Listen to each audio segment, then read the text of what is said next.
This is the family embarrassment we all have to deal with. At my son's wedding, his new wife introduced me to her wealthy parents. Everyone laughed until her father stared at me and gasped. "Aren't you the secret multimillionaire who bought my company? I'm glad you're here. If you're watching this video, please give it a like, subscribe to the channel, and tell me in the comments where you're hearing my story of revenge. I want to know how far it's gone." My name is Emily Turner, but most people just call me Emily. I've spent the last 15 years perfecting the art of being strategically invisible, which turned out to be great preparation for what was coming. My son Dylan had been dating Jessica for 8 months, and I had only seen her twice before today. 2 brief encounters where she asked me very direct questions about my modest lifestyle and whether I might need help with my expenses as I got older. The wedding was spectacular, I have to admit that. The Reynolds estate stretched for more than 50 acres in the rolling hills of Virginia, with a private chapel that could hold 300 people and gardens that must have cost millions of dollars. Jessica walked down the aisle in a dress that probably cost more than what most people earn in a year. And Dylan looked happier than I had seen him since his father passed away. I chose my own outfit very carefully. A simple navy blue dress from a nice department store paired with my grandmother's pearl necklace. Nothing flashy, nothing that would draw attention. I learned a long time ago that the key to privacy is to look exactly like what people expect to see. A widow living comfortably but modestly on an engineer's pension and her late husband's life insurance. The ceremony was beautiful, though I couldn't help but notice how Jessica's mother, Paula, was sizing me up like I was a piece of furniture that didn't quite match the decor. But the reception was where everything changed. The Reynolds family spared no expense. Ice sculptures, a 12-piece orchestra, and enough flowers to open a floral shop. I was at a table in the corner watching my 32-year-old son dance with his new wife when Jessica approached with her parents. "Mom, Dad," she said with that sickly sweet tone that sets your teeth on edge, "I want you to meet Dylan's mother." And then she said the words that changed everything. Robert Reynolds' eyes locked onto my face with a look of recognition that made my stomach turn. "Emily Turner," he murmured, and just like that I was no longer invisible. "Wait, aren't you the woman from the Reynolds Holdings Acquisition Board 3 years ago? Aren't you that mysterious investor who bought my company?" Robert Reynolds' words cut through the noise of the reception like a knife through silk. The color drained from Jessica's face as she looked back and forth between her father and me, her look of superiority replaced by pure confusion.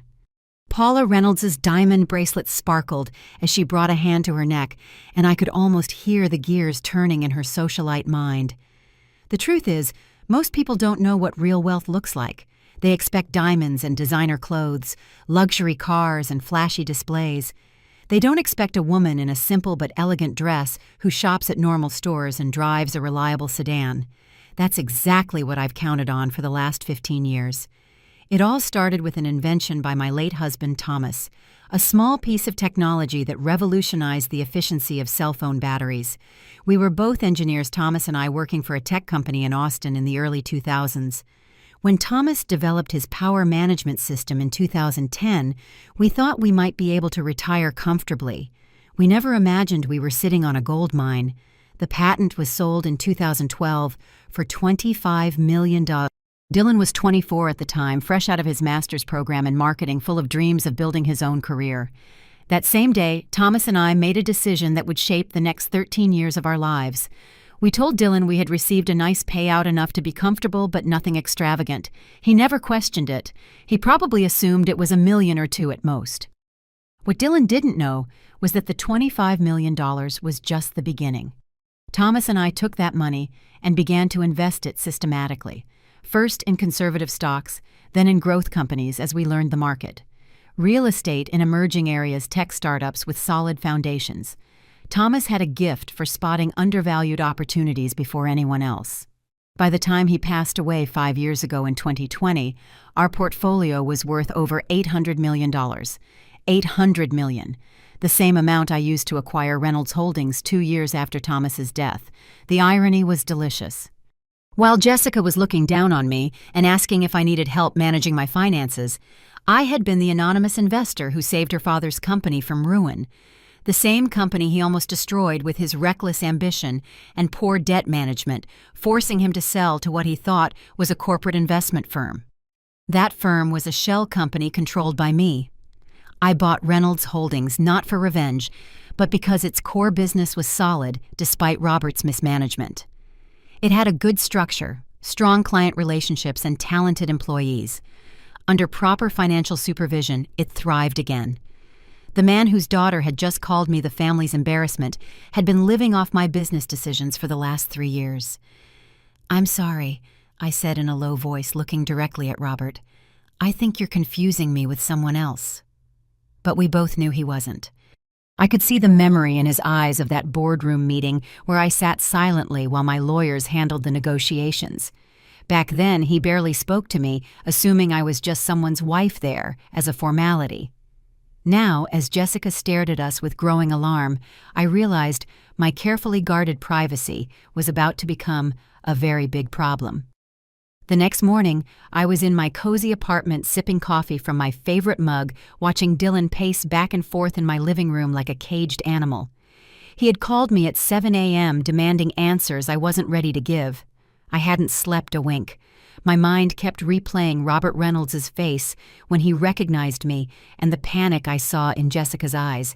"Mom, you have to help me understand what happened last night," Dylan said, running his hands through his hair like a frustrated kid. "Robert Reynolds pulled me aside after you left. He asked me some very specific questions about Dad's patents and your investment activities." I had quietly slipped out after Robert's revelation, claiming I was tired. The truth was, I needed time to think. 15 years of carefully protected privacy had crumbled in a single moment, and I didn't know how to handle the fallout. Dylan was different from his father. While Thomas was methodical and strategic, Dylan was direct and emotional. "What kind of questions?" I asked, though I could already guess. He wanted to know about Dad's tech patents, about whether you were involved in major business deals, about our family's real financial situation. Dylan stopped pacing and stared at me with those serious brown eyes he'd inherited from Thomas. "Mom, he seemed to think you were some kind of major investor. It was weird." Suddenly, my coffee tasted bitter. This was the conversation I had been both expecting and dreading. Dylan had built his career as a senior marketing manager through his own talent and hard work. He had earned his place at a respected company, bought his house with years of savings, and lived modestly because he thought those were the values Thomas and I had taught him. How could I explain that while he worked 60-hour weeks for a raise, I could have bought his entire company without even noticing it in my budget? That while he saved for his down payment, I was managing a portfolio worth more than a small country. "Dylan, sit down," I said gently. "We need to talk." But before I could continue, my phone buzzed. It was a text from Jessica. "Emily, I think we should have lunch today. There are some things Dylan and I want to discuss with you." I showed the message to Dylan, watching his face shift from confusion to concern. "What do you think she wants to talk about?" he asked. I had a pretty good idea. Jessica Reynolds was not the type to leave things unresolved, especially when money was involved. She had probably spent all night grilling her father about his suspicions, and now she was ready to dig deeper. The question was, how much had Robert really figured out from that one brief meeting 3 years ago? I think," I said cautiously, "that your wife is a lot smarter than we've given her credit for." Just then Dylan's phone rang. Jessica's name flashed on the screen. He answered, and I could hear her voice bright and artificially cheerful. "Dylan, honey, I was hoping we could all have lunch today. There are some family matters I'd love to discuss with your mom now that we're officially family." When he hung up, Dylan looked at me with the same expression he used to have as a teenager when he suspected I knew more than I was letting on. "Mom, is there something you need to tell me about our family's finances?" Outside my window, I watched the familiar rhythm of people heading to work, people with normal worries about meetings and deadlines. I envied that simplicity. "Everything," I finally said. "I need to tell you everything." Jessica had arrived at the restaurant 45 minutes early. She was already seated at a corner table when Dylan and I walked in. She had picked the most expensive place in the city, I noted, and had chosen a table with the best view.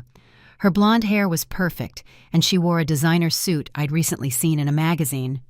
"Emily Dillon, thank you so much for coming," she said, standing to hug us.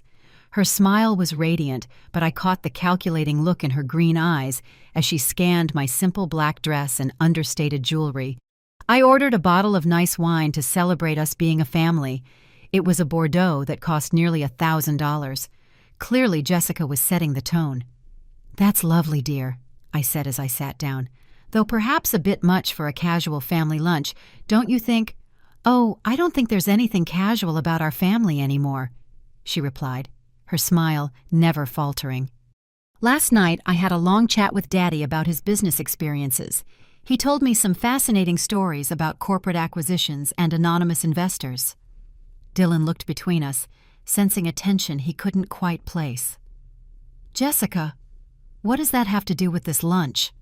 She ignored him completely, her focus entirely on me. "You know, Emily, I studied business at Wharton. I love everything about corporate finance, especially complex investment structures and shell companies. Dad mentioned that when they bought Reynolds Holdings, the buyer acted with surprising discretion." I took a sip of wine and waited. I wanted her to make the first move. "The funny thing about discreet investors," she continued, "is that they usually have very good reasons for their privacy. Generally, it's related to large fortunes they prefer to keep out of the public eye." "That sounds reasonable," I responded calmly. Jessica leaned forward slightly, adopting the tone of someone about to share a juicy piece of gossip. "Dad said the woman at the acquisition meeting was quiet, elegant, and seemed to leave everything to her lawyers. But he felt she had the presence of someone used to making important decisions." Dylan was now staring at me as if things were starting to click into place. "Mom." Before I could say anything, Jessica took out her phone and showed us a photo. It was a news article from 3 years ago about the purchase of Reynolds Holdings, with a small picture from the signing. There, half hidden between lawyers and executives, was a woman in a navy blue dress, her face barely visible. "The image quality isn't the best," Jessica commented casually. "But the woman's posture, her height, even the way she's holding her purse, it's incredibly similar to you, Emily." The silence stretched on as Dylan studied the photo, a spark of recognition dawning in his expression. I had to admire Jessica's homework, but at the same time I felt the walls of privacy I had so carefully built begin to crumble. "What a curious coincidence," I finally said. "Right." Jessica's smile now had a sharp edge to it. "Of course coincidences happen all the time. Like my family's financial problems, starting just when someone paid nearly $700 million for my dad's company. Or like that mysterious investor completely disappearing after the acquisition, almost as if she preferred to stay anonymous." Dylan put his wine glass down with a trembling hand. "Mom, tell me you're not who she thinks you are." I looked at my son, the young man I had raised to value honesty and integrity above all else, and I knew that 15 years of well-intentioned lies were finally catching up to me. "Dylan, there are things about your father's patents and our investments that I never told you." Jessica's triumph was written all over her perfectly composed face. But as I watched her savor what she clearly believed was her victory, I wondered if she had any idea what she had just unleashed. 3 days later, I was in my financial advisor's downtown office watching James Sullivan review the documents I'd requested. The lunch with Dylan and Jessica had ended with my son storming out in anger after I confirmed his worst fears, and with his new wife making veiled comments about family financial planning. Now I needed to understand exactly what I was up against. "Emily, I have to say this is an unusual request," James said, adjusting his glasses as he looked over the financial profile of the Reynolds family. "What's with the sudden interest in your daughter-in-law's family history?" I had called James the morning after our disastrous lunch and asked for a full workup on the Reynolds' current financial situation. What I was discovering was far more complicated than I imagined. I didn't realize that when I bought Reynolds Holdings, I was essentially acquiring my future daughter-in-law's inheritance. James raised his eyebrows. "Your daughter-in-law, the one who just married Dylan?" When I nodded, he let out a low whistle. "That's complicated. Tell me something I don't know." He pulled up several files on his computer. "Okay, let's go over this. In 2021, Reynolds Holdings was struggling to make payments on the expansion loans they took out in 2019. Robert Reynolds had overleveraged the company, buying up smaller competitors, and when the economy tightened, they couldn't handle the debt. I remembered that acquisition well. It was one of my most strategic investments, buying a solid company at a discount because of a temporary financial crisis. What was the family's expectation at that time? According to the records, Jessica Reynolds was positioned as her father's heir. She'd worked there during college summers, got her MBA with a focus on family businesses, and told everyone she was set to take over the company. It was all starting to fit together in a very uncomfortable way. So, when I acquired the company and brought in professional management, I basically eliminated her career path. More than that, you eliminated what she considered her birthright. James opened another document. This is where it gets interesting. I've been tracking some discreet inquiries into your investment activities. Someone has been asking questions about shell companies' acquisition structures and anonymous investors. A knot formed in my stomach. What kind of questions? Professional-level questions. The kind of research that suggests someone with business training and legal connections is involved. He turned his monitor toward me. Emily, I think your daughter-in-law hired a private investigator. The implications hit me immediately. 15 years of careful legal structures and deliberate privacy could be unraveled if someone was motivated enough. How vulnerable are we? That depends on how deep they want to dig. Your privacy structures are solid, but they're not impenetrable. A determined investigation with legal backing could eventually trace the ownership back to you. I thought about Jessica's attitude at lunch, how she presented her findings like a chess player revealing her checkmate. What would you recommend? Honestly, get ahead of it. If she's building some kind of financial claim or trying to appeal to a sense of family obligation, you need to control the narrative before she exposes you. James leaned back in his chair, thoughtful. But Emily, there's something else. If this goes public, it won't just affect you. Dylan's career could be compromised if it looks like his success was tied to a family fortune he didn't even know about. I hadn't considered that. Dylan's reputation was built on his own hard work. If people knew his mother was a secret tycoon, they would question every promotion he ever got. It was a painful irony. I had hidden my fortune to protect him, and now that very secret could destroy everything he had worked for. There's one more thing, James continued, pulling up a final document. The Reynolds family's current financial situation is more fragile than it looks. They've been maintaining their lifestyle with loans, probably waiting for Robert to find another business opportunity or for Jessica to marry someone rich. And now she thinks she has. Exactly. But Emily, if she's planning to ask for financial support or get involved in your investments, you need to be prepared. This is about to become more than just a family disagreement. When I left James's office, I realized I was facing the same choice Thomas and I had made 15 years ago, only now the stakes were much higher. This time I wasn't just protecting my son's independence, I was fighting to keep everything I had built from being turned against my own family. That night I did something I hadn't done in months. I opened a bottle of fine wine that Thomas and I had been saving. I poured myself a generous glass and spread 15 years of financial records across my dining room table. If Jessica wanted to play investigator, she was about to find out she had picked the wrong person. The numbers told a story of patience and strategy. Thomas and I hadn't just gotten lucky. We were methodical. We researched every investment, diversified carefully, and reinvested our profits. Those initial $25 million grew to $50 million by 2015, then to $200 million by 2018. By the time Thomas died, our net worth was over $700 million, and I had continued to grow it. More importantly, I had been quietly building something bigger than just wealth. I had significant shares in a dozen different companies, held licensing agreements on 17 different technologies, and had invested in everything from renewable energy to biotech. I wasn't just a woman with money. I was deeply involved in the world of innovation in a way that even James didn't fully understand. My phone buzzed with a message from Dylan. Mom, Jessica and I want to come over tomorrow night. She has some ideas about how our family should handle this new information. I almost laughed. Jessica had ideas. I could already imagine what they were. Something involving trusts and family board meetings with a more collaborative approach to my money. What she didn't understand was that I'd been managing expectations and protecting my interests for longer than she'd been alive. I opened the legal documents James had given me on the Reynolds finances. Their situation was even worse than I thought. Their family estate was mortgaged to 80% of its value. Their investment accounts had been drained to maintain their lifestyle, and they had significant debts, all backed by Robert's belief that he would eventually cash in on his business contacts. Robert thought he had retired comfortably with the money from his company's sale, but the reality was more complicated. Much of his income came from consulting fees and board positions that I myself had arranged through the new management of Reynolds Holdings.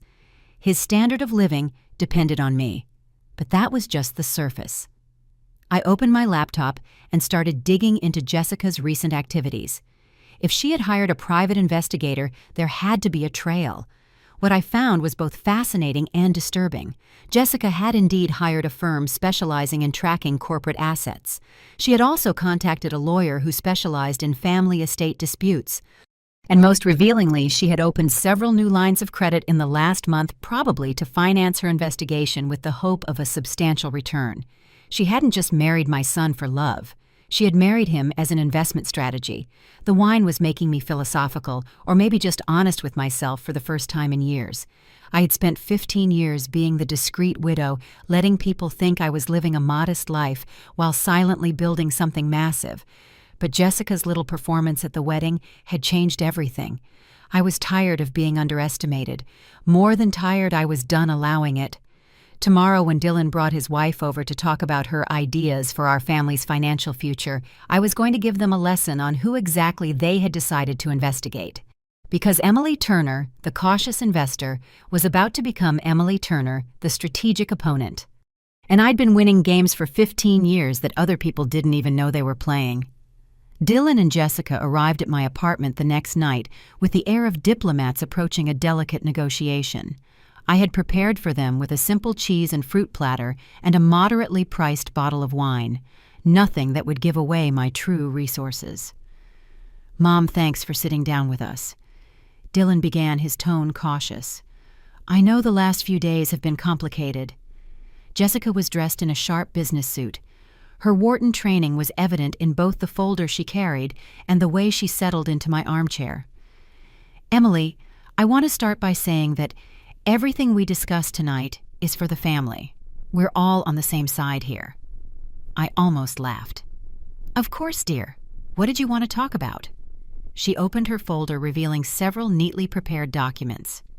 "Well, I've been thinking about our conversation at lunch, and I think we may have gotten off on the wrong foot. I'd like to propose a more collaborative approach to our family's financial planning." "Collaborative how?" "Jessica has some ideas about how we could structure things to benefit everyone," Dylan added, clearly uncomfortable. "The thing is, Emily," Jessica continued, "family wealth works best when it's managed strategically across generations. Dylan and I were talking about creating a structure that protects your privacy but also allows for more transparency in our planning." There it was. I took a sip of wine and waited. We were thinking of establishing a family foundation, something that would allow us to make charitable donations, gain tax advantages, and coordinate our investments. She pulled out what looked like a preliminary legal draft. "I've already had some initial talks with a lawyer specializing in family wealth management." The nerve was shocking. She finds out I have money and immediately starts planning how to access it, complete with legal consultations and formal proposals. It sounds quite thorough. "The foundation would be led by a board of family trustees," she continued, warming up. "You, me, Dylan, and any children we might have. It would give us all a voice in major financial decisions." Dylan looked at the documents, completely overwhelmed. "Jessica, maybe we should slow down." "Actually, Dylan, I think your wife has put a lot of thought into this," I said calmly. "Tell me, Jessica, what did you have in mind for the initial funding of this foundation?" Her eyes lit up. "Well, I thought we could start with something substantial enough to make a real impact, maybe around $50 million to establish credibility in the philanthropic community." $50 million. from the woman who called me a family embarrassment less than a week ago. And the board structure you mentioned, I continued casually. How would the votes be distributed? I think equal representation would be the most logical, she answered confidently. 3 trustees, 3 votes. Very democratic. I set my wine glass down and looked her straight in the eye. Jessica, can I ask you something honestly? Of course. Do you love my son? The question caught her completely off guard. She glanced at Dylan, then back at me. What kind of question is that? A simple one. Do you love Dylan for who he is, or do you love what you think being married to him represents? The silence in the room was thick with tension. Dylan looked between us, growing more nervous by the second, and Jessica's calm facade began to crack. I think it's unfair how you're framing our relationship. Is it? I stood up and walked to a bookshelf where I pulled out a folder I had prepared. Because I have some information that might clarify things. I returned to my seat, opened the folder, and showed her the investigation report James had prepared. Her face went pale as she recognized some of the documents. This is a record of your communications with Aguilar Private Investigations over the last 2 weeks, I said evenly. It seems you hired them to research corporate ownership structures and trace anonymous investors. Quite expensive from what I can see. Dylan stared at his wife in disbelief. Jessica, you hired private investigators. It's not what it looks like, she said quickly. I just wanted to better understand the family's financial situation. You were building a case, I corrected her. These documents show you also consulted with Vance Peters and Associates, a law firm that specializes in family estate disputes and trust litigation. I pulled out another paper. This is interesting. You opened 3 new lines of credit in the last month, borrowing against a supposed future improvement in your family financial status. That's a pretty bold assumption. Jessica was unraveling. Her carefully constructed composure was gone. Emily, you have to understand. I was just trying to protect our family's interests. Whose interests exactly? I asked. Because according to this financial analysis, James prepared your family's situation is far more fragile than you've let on. I placed several more documents on the coffee table. Your parents' estate is mortgaged for nearly 80% of its value. Their investment accounts have been drained to maintain their lifestyle ever since your father lost Reynolds Holdings. In fact, most of their current income comes from consulting contracts that I arranged through the company's new management. Dylan scanned the documents, his expression shifting from confusion to anger, and then to a deep, profound disillusionment. Mom, how do you know all this? Because Dylan, when someone starts investigating me, I investigate them back. And what I discovered is that your wife's family has been living on borrowed time and borrowed money for the last 3 years. Jessica finally found her voice, but it was trembling. That doesn't change the fact that we're a family now. We should be working together, not against each other. You're absolutely right, I said, standing and walking to the window. We should be working together. I turned to face them both. The question is, what kind of work did you have in mind? Because here's what I think happened. You found out I have money, and you immediately started planning how to access it.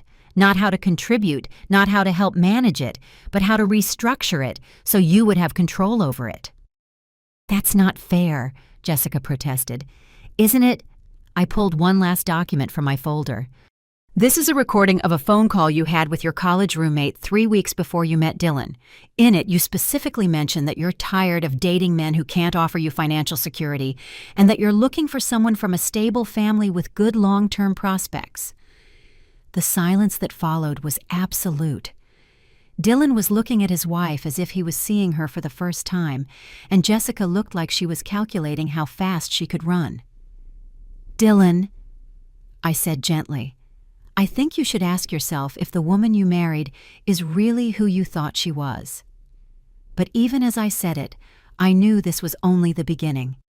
Jessica Reynolds was not the type to give up easily, and I had just shown her exactly how much was at stake. So what happens now? Dylan asked in a low voice. I looked at my son, the man I raised to value honesty and hard work, and I made a decision that would change all of our lives. Now, I said, we find out what everyone is really made of. The next 2 weeks passed in a tense silence. Dylan temporarily moved back into his own apartment, telling me he needed time to process everything. Jessica had stormed out of my apartment that night, but not before making it clear she considered our conversation a declaration of war, and she proved to be far more dangerous than I had imagined. The first sign of trouble came when James Sullivan called me on a Friday morning. His voice was tense. "Emily, we have a problem. Someone has been making inquiries with the SEC about your investment structures. Professional inquiries suggesting they're building a case for some kind of regulatory violation." My stomach dropped. What kind of violations?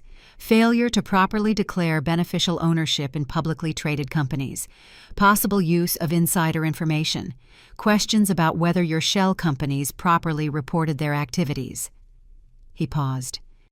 "Emily, this isn't just curiosity anymore. Someone is trying to build a legal case against you." I knew exactly who that someone was. "How serious is this?" "It depends on what they find. Your structures are legal, but complex financial schemes can look suspicious to regulators. If they file a formal complaint, you could be facing months, even years of investigations, even if you're eventually cleared." The implications were overwhelming. Not just the legal costs, but the media exposure would destroy the privacy I had maintained for 15 years. "What do you recommend?" "Frankly, shut this down before it gets worse. Whatever family conflict is driving this needs to be resolved quickly because regulatory scrutiny has a way of expanding." I hung up the phone, my mind racing. Jessica had escalated from private investigation to all-out legal war, hoping to force me into a settlement. It was a smart, if morally bankrupt, strategy. My phone rang. It was Dylan. "Mom, we need to talk." Something happened. He arrived an hour later, looking gaunt and older than his 32 years. "Jessica filed for legal separation," he said it bluntly. "Her lawyer says she's concerned about potential financial liabilities from undisclosed family assets." I almost admired her thoroughness. By filing for separation, she was legally protecting herself while setting the stage for a divorce negotiation. "I'm sorry, Dylan." "Are you really?" He looked at me with eyes that held more pain than anger. "Because it feels like you orchestrated this, like you wanted my marriage to fall apart just to prove a point about her intentions." The accusation hurt more than I expected. "Dylan, I never wanted your marriage to fail. I wanted you to understand who you married before it was too late. By destroying her family's financial stability and investigating her like a criminal," he shot back. "Mom, I don't even know who you are anymore." That stung, but I held my ground. "I'm the same person who taught you to value honesty and integrity. The same one who wanted you to succeed on your own merits, not because of family money. And look how that turned out," he said bitterly. "My wife is leaving me. Her family's finances are in ruins, and my mother is some kind of business tycoon who's been lying to me for 15 years. I wanted to comfort him like when he was a little boy, but the distance between us felt miles wide. "Dylan, there's something else you need to know. Jessica has filed complaints with federal authorities about my investment activities. She's trying to force me into a public legal battle." He stared at me. "What does that mean?" "It means this isn't over. It's just beginning. And I need you to decide if you're going to stand with me or if you're going to let her destroy everything I've built to protect our family." The silence stretched between us. Finally, Dylan looked at me with what seemed like the beginning of understanding. "What do you want me to do?" The meeting took place in James Sullivan's boardroom the following Monday.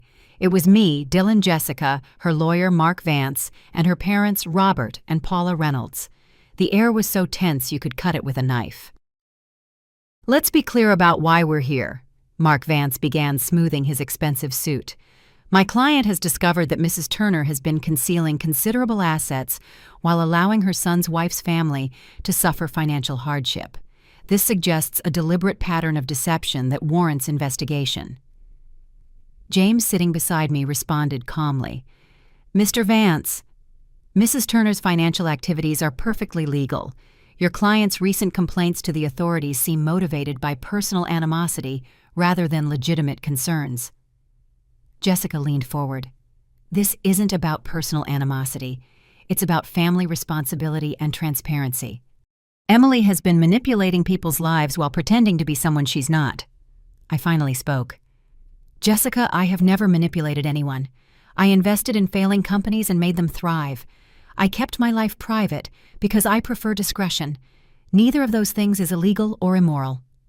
You bought my father's company and let him believe he had failed as a businessman, she shot back.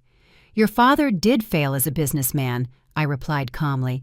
I saved his company and protected his employees' jobs. Under his management, Reynolds Holdings would have been bankrupt within months.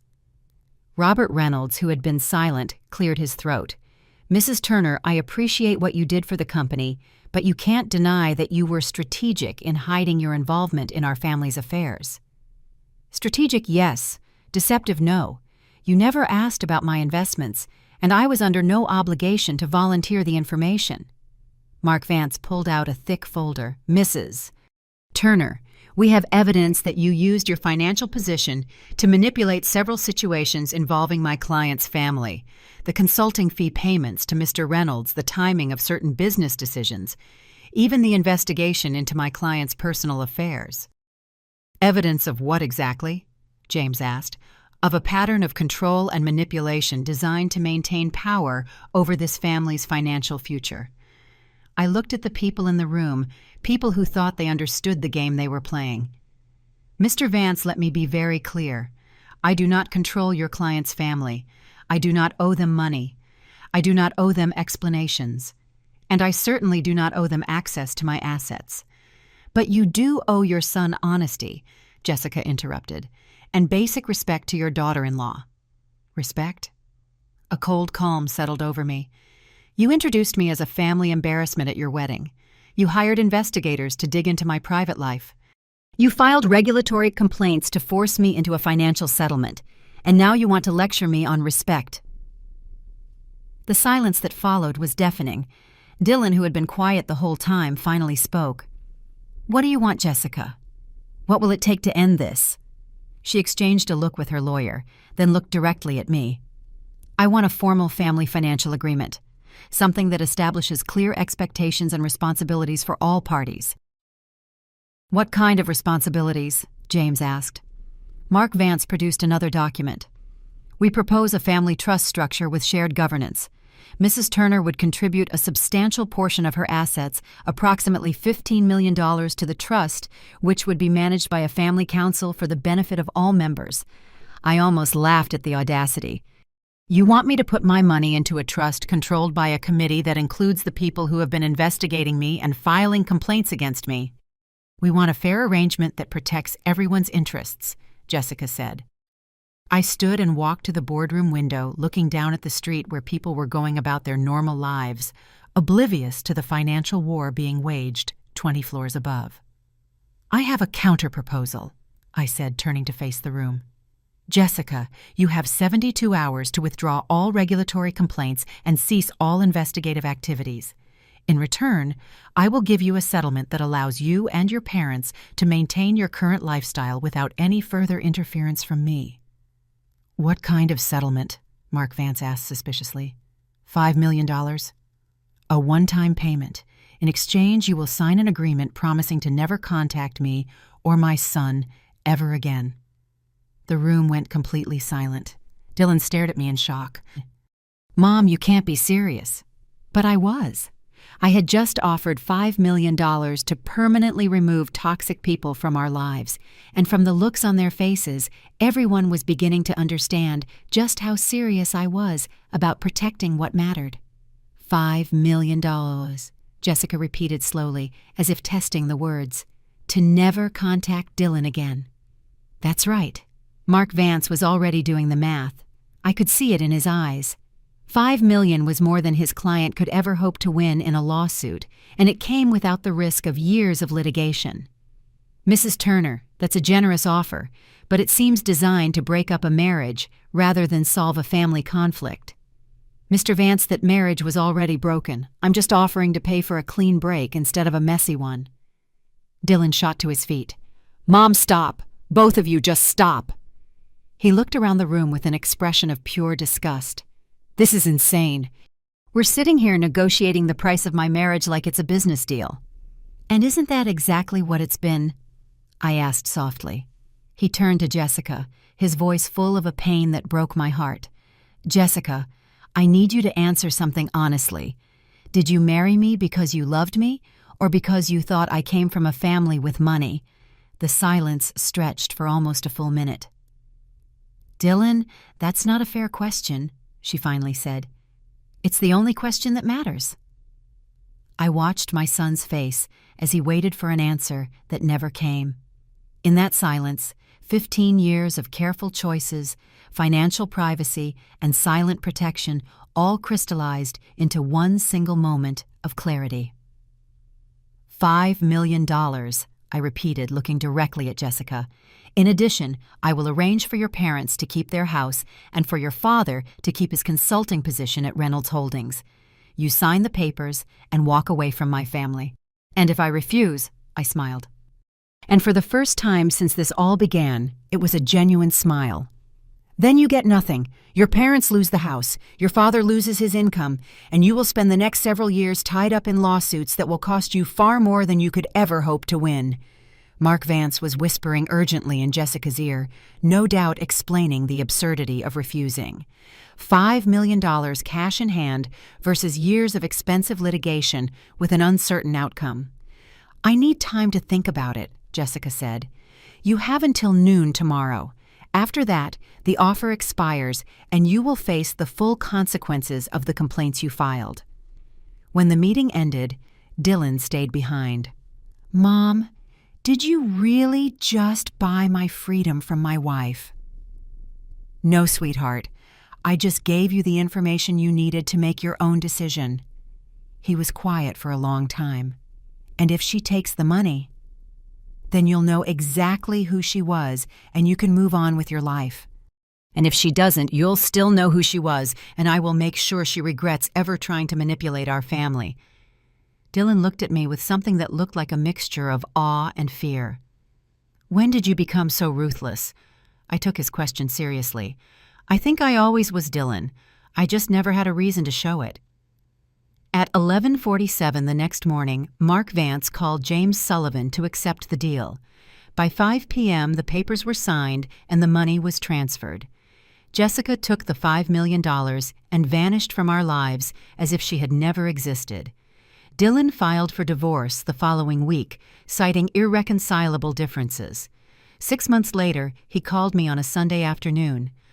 "Mom, I met someone. Her name is Sarah. She's a teacher, and she has no idea you're rich." "How do you know?" "Because when I told her my mom lived in a nice apartment and drove a reliable car, she said it sounded like a woman who had her priorities straight." I smiled, feeling something in my chest finally unwind after all these years. "She sounds perfect. When do I get to meet her?" "Next Sunday. But Mom, when we have dinner, can you just be the woman who taught me to work hard and treat people right? Can you leave the powerful businesswoman at home?"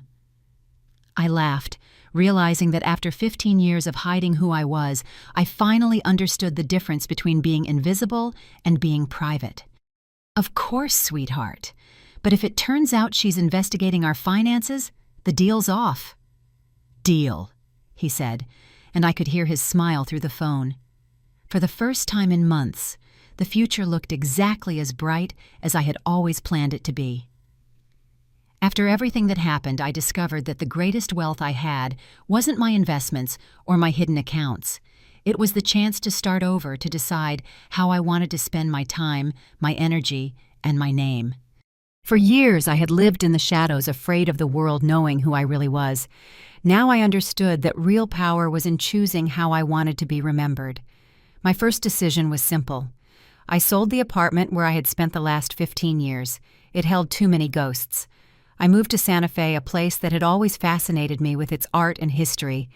There nobody knew me as the millionaire widow or the difficult mother-in-law. I was just Emily, a woman who enjoyed walking through the farmer's market and talking to local artists. I also started a small, quiet cultural foundation.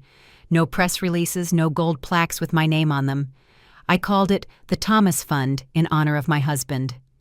We support young engineers from Austin and Chicago who dream of patenting their ideas but don't have the resources. Seeing kids from humble backgrounds present their prototypes at international fairs gave me a satisfaction no stock dividend ever could. Over time, the rumors about my fortune faded. The people in Santa Fe saw me as the lady who always came to the 8 a.m. service with a blue shawl, the same one who stayed after to hand out bags of groceries to families in need. I liked that simplicity, that chosen invisibility. My relationship with Dylan took time to heal, but we got there. There were awkward dinners and painful silences. But when I met Sarah, his new partner, I knew it had all been worth it. Sarah hugged me like she'd known me forever without asking about balance sheets or companies. She just said, "Now I see where Dylan gets his way of listening without judgment." It was then that I felt the bond between a mother and son, though strained, was strong again. At Christmas, for the first time in a long time, my table was filled with genuine laughter. No champagne glasses hiding social comparisons, just cookies, hot cocoa, and poorly sung carols. That night I stayed up late looking at the lighted tree and thought about how much Thomas would have enjoyed seeing our family free of masks. I won't lie, there are still moments when the shadow of Jessica enters my thoughts. I know that with $5 million, she'll find another way to reinvent herself, maybe in another city with another victim. But that's not my problem anymore. I learned that I can't save everyone, and I don't have to carry those who only see me as a walking ATM. Now my days are filled with simple routines: pottery classes, brunch with my neighbors, and occasional trips to support community projects. I don't need bodyguards or armored cars. I need peace, and you can't buy that with millions. The funny thing is, when I stopped hiding who I was, I also stopped being afraid. I'm no longer scared of someone discovering my fortune, because I understand that the numbers in a bank account don't define my worth. What defines me is how I use those resources to transform even just a little the lives of others. A few months ago, a young student who received a scholarship from the Thomas Fund approached me with tears in his eyes. "Mrs. Emily, thank you. If it wasn't for you, I'd still be loading boxes in a warehouse. Now I'm in Pittsburgh finishing my engineering degree." That sincere gratitude was the real end to all the drama with the Reynolds family. Today I look back and smile. Yes, I was invisible for 15 years, but I learned that invisibility can be a strategy, not a sentence. And I also learned that the most elegant revenge isn't destroying the person who tried to humiliate you, but thriving in their absence. So here I am in my 60s, living in a town that smells of fresh bread and bougainvillea, surrounded by people who measure me not by my money, but by my presence. I finally understood that life wasn't asking me to be perfect, just to be authentic. And if anyone ever introduces me as the family embarrassment again, I have my answer ready. The real embarrassment is wasting a life trying to impress others when you could be spending it leaving a mark that actually matters. The story we tell is fictional, but it is inspired by real events. The names and places have been changed to protect the identities of those involved. We don't tell this to judge, but in the hope that someone will listen and stop to think how many mothers are suffering in silence within their own homes. I'm truly curious. If you were in my place, what would you have done? Would you choose silence to keep the peace? Or would you dare to confront everything to reclaim your voice? I want to know what you think, because every story is a candle that can light the way for someone else. God always blesses, and I firmly believe that courage leads us to better days. Meanwhile, on the end screen, I'm leaving you two of the channel's most beloved stories. I promise they will surprise you. Thank you for staying until the end.